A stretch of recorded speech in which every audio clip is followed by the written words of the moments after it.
સાયલા ધોરણ 8 વિષય સામાજિક વિજ્ઞાન પાઠ 2 ભારતમાં બ્રિટિશ શાસન। આ પાઠ અંતર્ગત અંગ્રેજોએ ભારતમાં 3 ખેત પદ્ધતિઓ દાખલ કરી હતી તેની વિશેષતા અને તફાવત 3 વિદ્યાર્થીઓએ આ એક ચાર્ટ બનાવ્યો છે। તો તેમના દ્વારા નિકેશભાઈ, શ્રેયભાઈ અને ધ્રુવભાઈ આ 3 પદ્ધતિઓનું રજૂઆત કરશે। કાયમી જમાબંધી કોને પોલિસી દાખલ કરી? રેતવાળી પદ્ધતિ થોમસ મુનરોએ દાખલ કરી હતી। મહારવાડી પદ્ધતિ ઓલ્ડ મેકેન્જીએ દાખલ કરી હતી।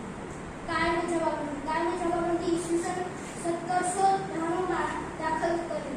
રેતવાળી પદ્ધતિ ઈસવીસન 1820 માં દાખલ કરી હતી। મહારવાડી પદ્ધતિ ઈસવીસન 1822 માં દાખલ કરી હતી।